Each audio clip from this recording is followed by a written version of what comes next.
Hola, ¿qué tal? Bienvenidos al segundo programa de la literatura y el mal. En esta ocasión revisaremos una obra mexicana titulada El Apando. Esta presentación la dividí en 7 puntos. En el primero veremos algunas generalidades sobre el autor, que es José Revueltas. Después, algo de contexto histórico. En el tercer punto responderemos a la pregunta ¿qué es un apando? En el cuarto veremos una breve sinopsis de la obra. En el quinto haremos un análisis de ella. En el sexto, veremos algunos apuntes sobre la adaptación cinematográfica realizada por Felipe Casals en 1976 y finalizaremos esta presentación con algunas opiniones sobre esta obra literaria. José Revueltas nace en 1914 y muere en 1976 a los 62 años. Es mexicano. Desde joven es reconocido por su personalidad rebelde. Se sabe que en su vida adulta fue militante político, activista social, muy relacionado a las ideas comunistas, a esta política de izquierda.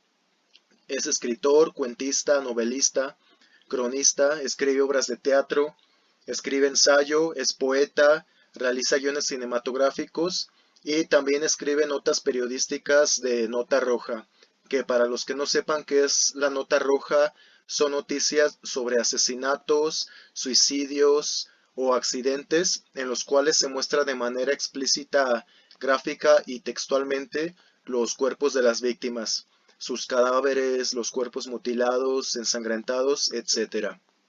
Para que tengan otra perspectiva de la ideología de José Revueltas, les recomiendo que vean La ilusión vieja en tranvía, dirigida por Luis Buñuel y estrenada en México en 1953. La trama de esta obra gira en torno a la crítica social. Se nos muestra a los grandes empresarios siendo dueños de los medios de producción, cómo explotan a los obreros y cómo los trabajadores no tienen voz ni voto sobre sus condiciones laborales. Revueltas trabaja en el guión cinematográfico para la adaptación de su propia obra El Apando, junto a José Agustín, y dirigidos por Felipe Casals. En 1968, José Revueltas es encerrado en el Palacio Negro de Lecumberri. Y en la película El Apando se nos muestra un prólogo, el cual dice lo siguiente, y cito: el escritor José Revueltas ha padecido prisión en varios periodos de su vida a causa de la integridad de sus convicciones. La última vez que esto sucedió fue durante el año de 1968, cuando Revueltas fue acusado de ser autor intelectual de los disturbios estudiantiles que en ese año tuvieron lugar. Durante su reclusión en la cárcel de Lecumberri, escribió su novela El Apando. Pues bien, es durante esta estancia, como bien lo dice este prólogo, que José Revueltas es testigo de las irregularidades que suceden dentro del penal. Conoce de primera mano las anécdotas y experiencias que viven los reclusos en esta cárcel infame. Con ojo crítico, analiza cada situación que padece durante este encierro, así que podemos decir que el Apando está basado en hechos reales. Y bien, para que tengan un criterio más amplio sobre lo que ocurría dentro de la prisión de Lecumberri, les recomiendo que escuchen el podcast Leyendas Legendarias, el episodio número 71. Dan más detalles sobre lo que acontecía dentro de estos muros. También encuentran este programa en YouTube. Y bien, ahora pasemos al contexto histórico. Es México 1968, año de las Olimpiadas. El gobierno está a cargo o está bajo la presidencia de Gustavo Díaz Ordaz, del partido priista. Este gobierno se caracterizó por ser autoritario, represivo y corrupto. En este año ocurren varias protestas y huelgas obreras. También destaca el movimiento estudiantil, que es uno de los movimientos más importantes que han acontecido en México, que como sabemos terminó lamentablemente en la masacre de cientos de personas a manos de policías y el ejército mexicano. Antes, durante y después de la masacre hay una persecución contra personas que están en contra de los ideales fascistas del presidente Gustavo Díaz Ordaz. Y es por ese motivo que son encarcelados estas personas, mejor conocidos como los presos políticos. Entre ellos está José Revueltas, que como ya se había dicho en el prólogo que anteriormente leí, se le acusa de haber dirigido a los estudiantes en este movimiento, cuando realmente sabemos que los estudiantes no tenían líderes, todos eran comunes, todos eran iguales y luchaban por un bien común que era la libertad, la justicia y la libertad de expresión, que lamentablemente también en este año la libertad de expresión fue censurada constantemente. De hecho, cuando ocurre la masacre en los medios masivos de información, solo se menciona que hubo algunos disturbios en el que alguna decena de personas resultó herida, cuando sabemos que el 2 de octubre de 1968 varias personas fueron asesinadas fríamente a manos de soldados y policías sirvientes del gobierno. Veamos ahora el siguiente punto, ¿qué es un apando? El apando es una celda bastante estrecha dentro del Palacio de Lecumberri. Es un espacio donde las cuatro paredes están pintadas de negro por dentro. No hay luz, no hay baño, no hay cama, todo está en completa oscuridad. Hay poca ventilación y el único contacto que pueden tener los prisioneros que están encerrados dentro del apando es a través de esta pequeña ventana, de esta pequeña ventanita donde hay que meter la cabeza en una posición bastante incómoda para el cuerpo. Esta imagen viene directamente de la película El Apando de 1976. Todos los prisioneros rebeldes eran encerrados en el apando. No importaba cuántos fuera, podían estar ahí metidos más de 10 personas. En este apando eran encerradas todas las personas que no acataban las reglas del penal y había gente que era encerrada durante semanas o incluso meses. A todo aquello que era metido en el apandado se le conocía como el apandado. Así que los apandados son todos aquellos que están cumpliendo un castigo dentro de esta celda infernal. Pasemos ahora a la sinopsis de El Apando. ¿De qué trata esta obra? Pues bien, Albino y Polonio, que son dos de los personajes principales de esta novela, idean un plan para sobrevivir al encierro en el Palacio Negro de Lecumberri, el cual consiste en ingresar 30 gramos de droga dentro de la vagina de la madre del carajo, otro prisionero que habita con ellos. Como hemos visto a grandes rasgos, dentro del Palacio de Lecumberri hay un ambiente bastante deplorable, las condiciones son inhumanas, aunque sean prisioneros los que están ahí, no es justo, no es humano tratar a las personas con esta violencia ejercida por los vigilantes de esta cárcel infame. Y es que también hay varias personas que eran encarceladas sin tener un motivo realmente criminal, como lo fue el caso de José Revueltas, que simplemente fue encerrado ahí porque sus ideales no iban con los del gobierno que estaba en ese entonces. Algunos reos no soportaban el encierro y mucho menos cuando eran apandados. Es por eso que acudían al consumo de drogas, pues de esta manera, al estar de cierta manera anestesiados, podían soportar cualquier dolor que padecían dentro de estos muros. Otro de los tramas interesantes es el que padece Meche y Chata, que son parejas sentimentales de Albino y Polonio respectivamente. Ellas padecen su propio encierro, su propio infierno, y no dentro de las paredes de la prisión de Lecumberri, sino dentro de la prisión que es el mundo en sí. Ellas tratan de comprender cuál es el contexto y el espacio en el que interactúan. Y tal vez este intento de comprensión no sea de manera consciente, porque Meche y Chata viven abismadas en este encierro que es el mundo, en este prejuicio que también son rejas, ya que se les juzga mucho por ser parejas sentimentales de estos prisioneros que son adictos. Se les juzga constantemente por su condición de mujeres vulnerables. Sin embargo, tienen esta sospecha muy en el fondo, este presentimiento que habita en toda la humanidad y que se refleja más claramente en la disposición y carácter de estos dos personajes. Con este gesto, José Revueltas da un salto a lo más profundo del ser humano, hace un salto hacia esta interioridad, donde se oculta un vacío en el cual no podemos deducir tal cual qué es lo que está ocurriendo. Es un vacío en el que surge una sospecha sobre la realidad y la existencia, sobre el origen y nuestro propósito en la tierra. que sobre la superficie está la historia de Albino, Polonio y el carajo en su intento de drogarse, pero por muy debajo está esta otra situación de Meche y Chata, que tienen un problema que va más allá de lo superficial, es algo muchísimo más profundo, más trascendental y, si digámoslo otra vez, más universal. Más adelante veremos algunos ejemplos para tal vez aclarar un poco más a qué me refiero con este sentido de lectura. Y también dentro de la sinopsis escribí que existe un trama secreto de conexiones a través del sexo. Y es que si la mayoría de los personajes principales, su mayor interacción o la que los une de cierta manera es el sexo. Una cosa que los liga muchísimo más secretamente, más allá de las apariencias, los une por un enlace muy íntimo, no visible.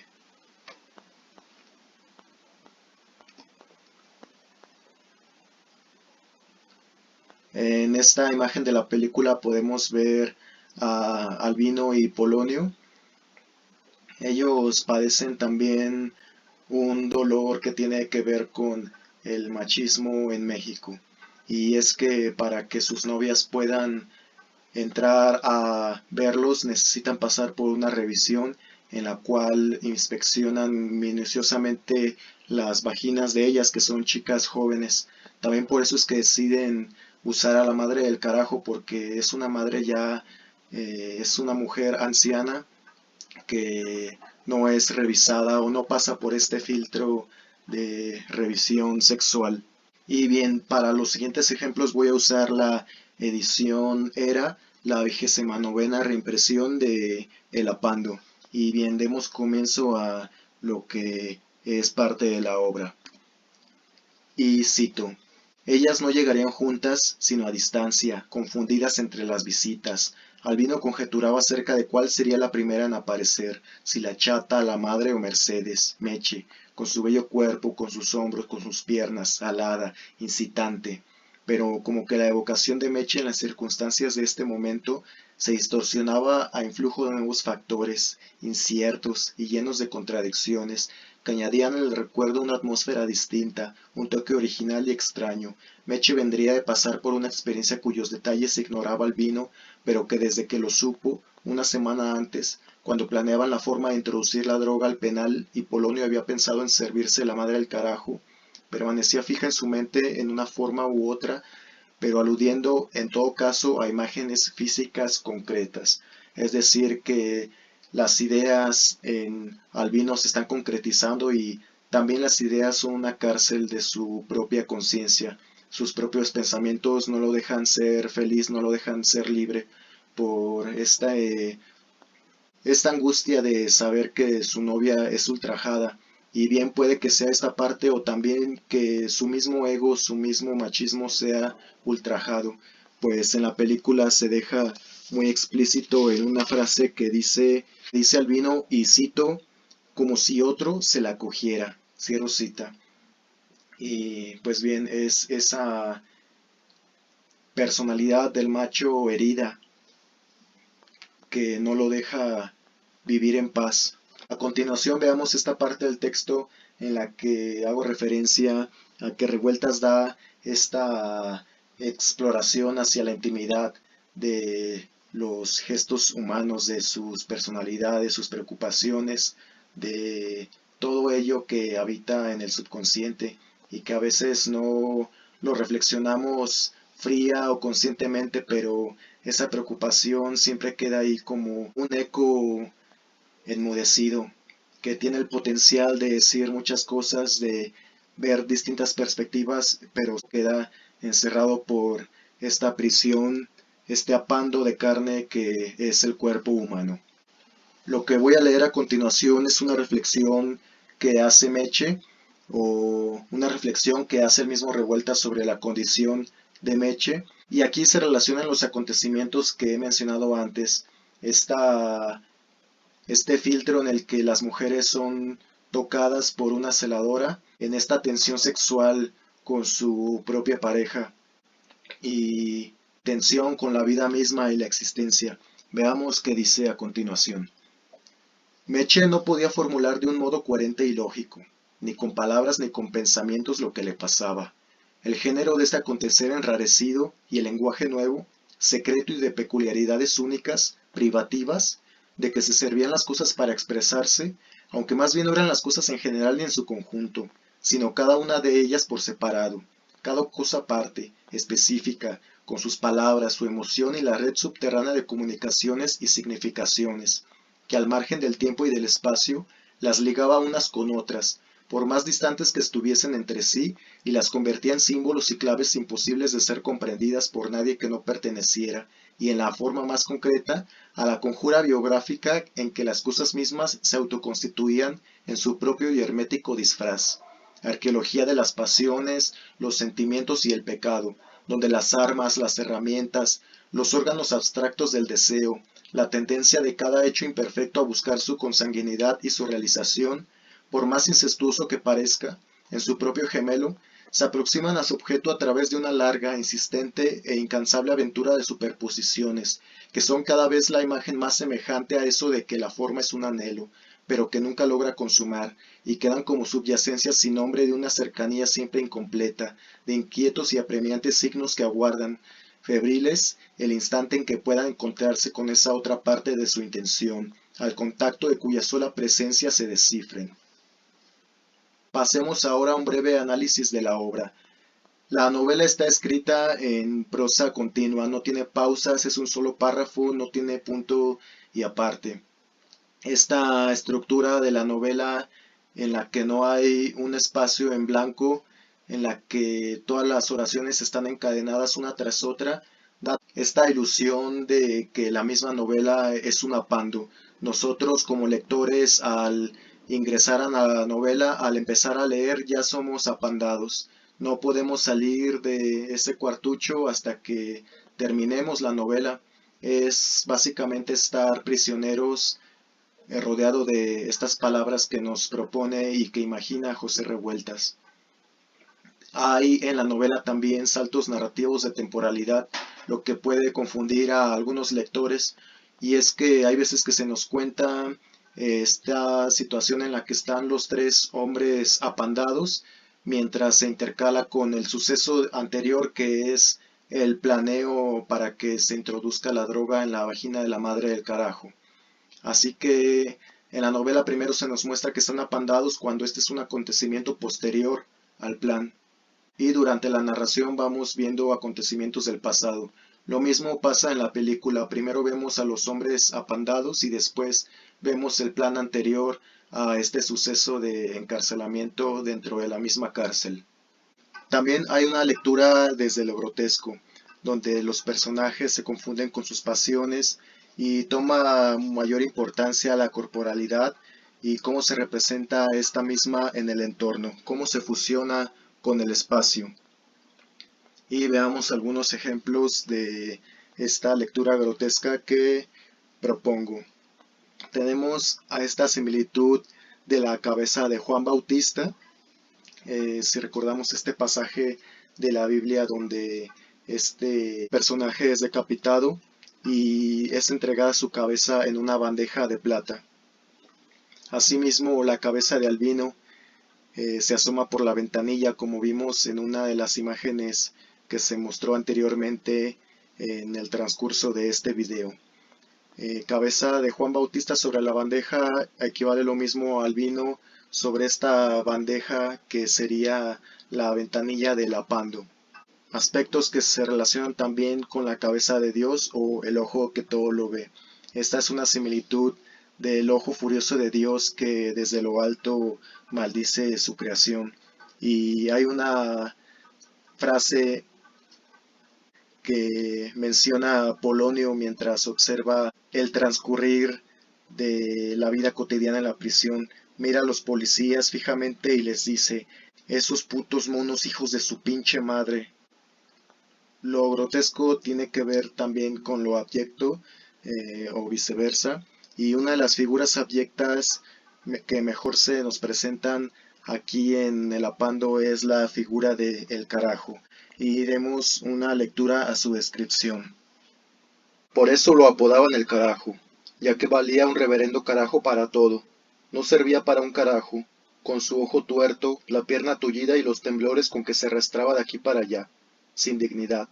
Famoso en toda la preventiva por la costumbre que tenía de cortarse las venas cada vez que estaba en el apando.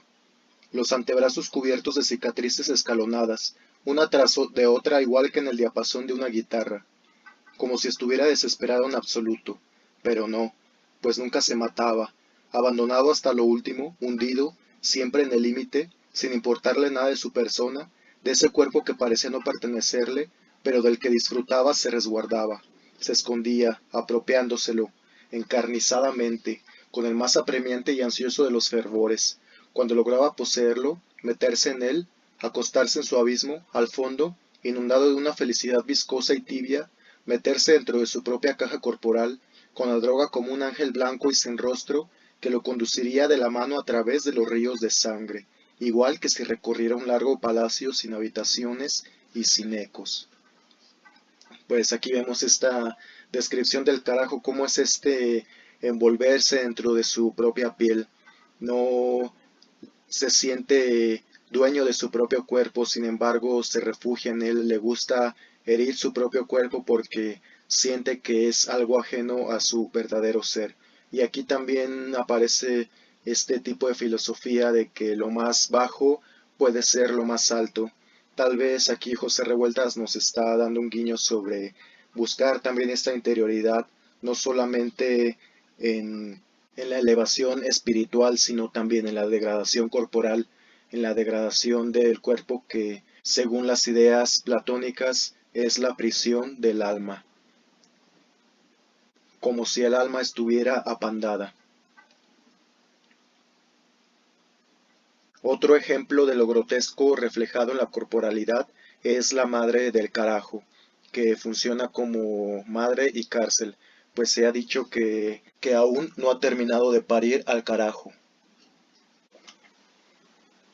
En su descripción también podemos ver a una mujer vulnerable que ha sido violentada. Se insinúa que ha sido violada y de esta violación nació el carajo. A continuación leamos su descripción. Durante estas entrevistas, la madre del carajo, asombrosamente tan fea como su hijo, con la huella de un navajazo que le iba de la ceja a la punta del mentón, permanecía con la vista baja y obstinada, sin mirarlo a él ni a ninguna otra parte que no fuese el suelo, la actitud cargada de rencor, reproches y remordimientos. Dios sabe en qué circunstancias sórdidas y abyectas habría ayuntado y con quién para engendrarlo, y acaso el recuerdo de aquel hecho distante y tétrico la atormentara cada vez más. La cosa era que de cuando en cuando lanzaba un suspiro espeso y ronco. La culpa no es de nadie, más que mía, por haberte tenido. En la memoria de Polonio la palabra nadie se había clavado, insólita, singular, como si fuese la suma de un número infinito de significaciones. Nadie, este plural triste, de nadie era la culpa, del destino, de la vida, de la pinche suerte, de nadie. Por haberte tenido.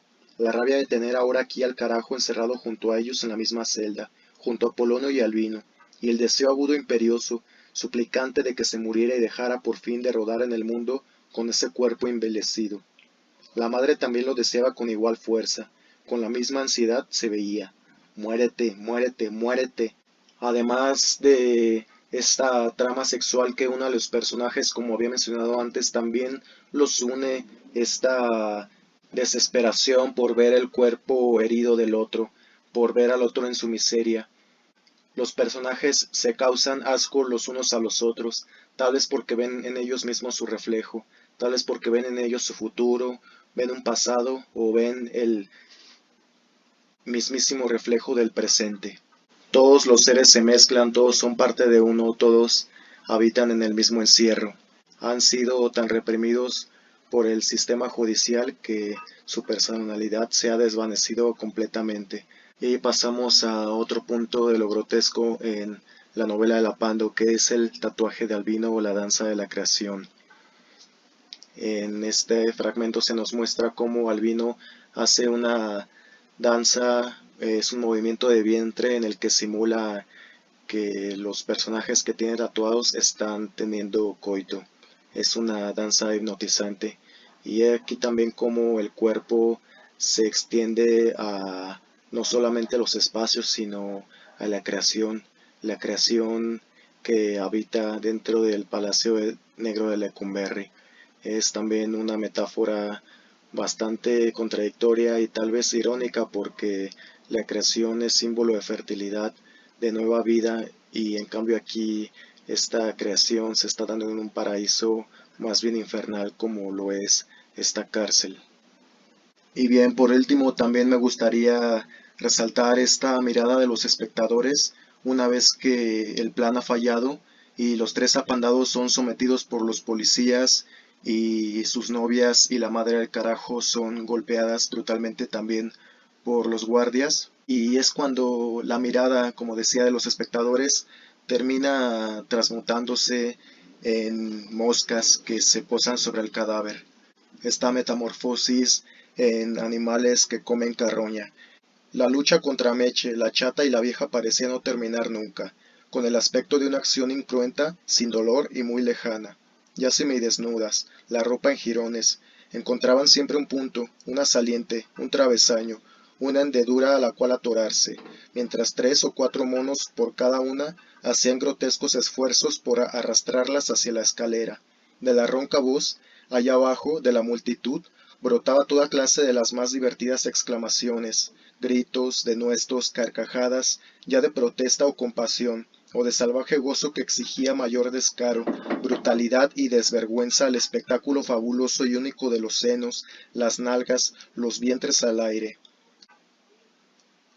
Dentro del Apando hay otra sociedad, hay también una misma sociedad que festeja los atropellos sobre los otros, que está que no dice nada. Aquí afuera también la policía siempre reprime a la gente más vulnerable y los demás callan. Dentro del Apando, aunque la misma gente vive en la situación de prisioneros, ellos gozan de ver a otros prisioneros igual que ellos sufriendo.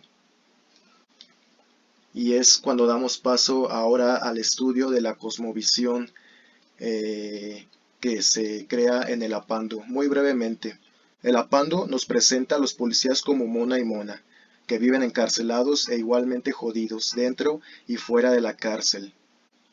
Los policías no pertenecen a otro estrato social, son simplemente juguetes de la clase alta de los que gobiernan, también son prisioneros dentro de su sistema corrupto. Mono y Mona en el paraíso, dice la novela, como pareja primigenia, mirados desde lo alto por el ojo de Dios que los maldice. Y aquí recordemos al ojo de Polonio, cómo manda a chingar a su madre a los policías que están bajo él, bajo la mirada del único ojo con el que puede observarlos.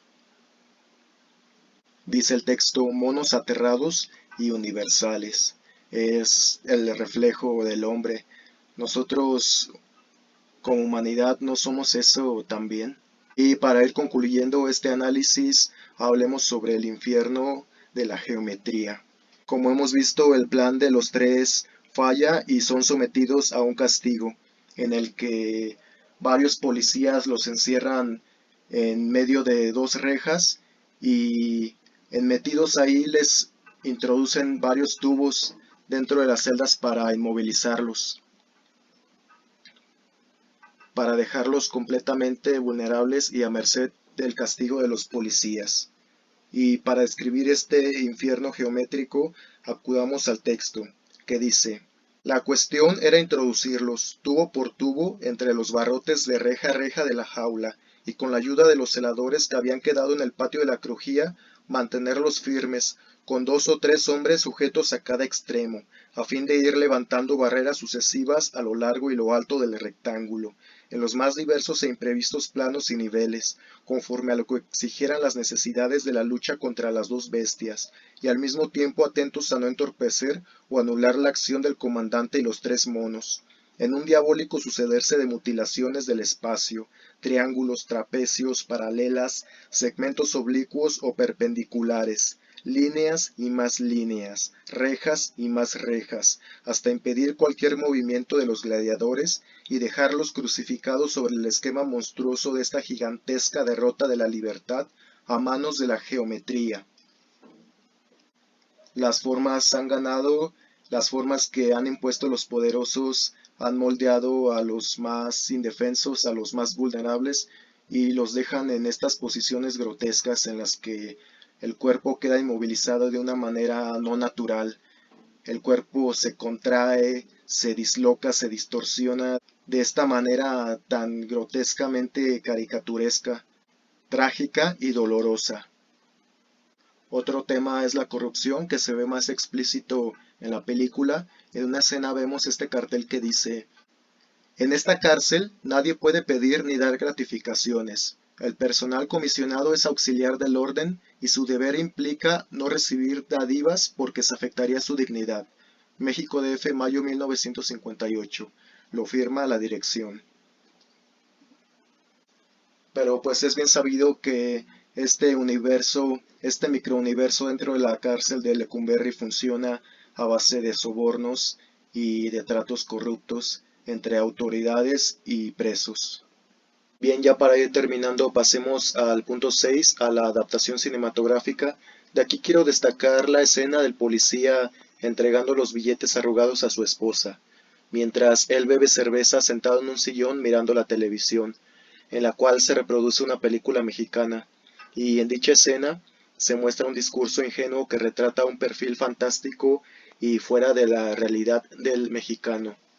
Es como esta misma problemática que tenía Luis Buñuel cuando presentó Los Olvidados en México, en la que varios actores reconocidos se quejaron contra el director porque no representaba este ideal mexicano de las fiestas, del nacionalismo, los charros, los carros, las mujeres hermosas.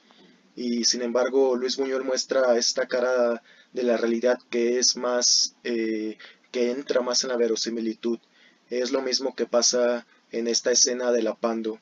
En una de las primeras escenas, también una de las primeras páginas del libro, en la que este policía es sobornado y se ve esta realidad ideal que se muestra en el cine y esta otra realidad de más severa y cruel que se muestra en la vida cotidiana. Son tres pantallas a final de cuenta: la película que se ve en la televisión dentro de la película que nosotros estamos mirando y nosotros mismos habitando esta realidad, este apando que puede ser el mundo o el universo. Y finalmente llegamos a las conclusiones. ¿Por qué leer el apando?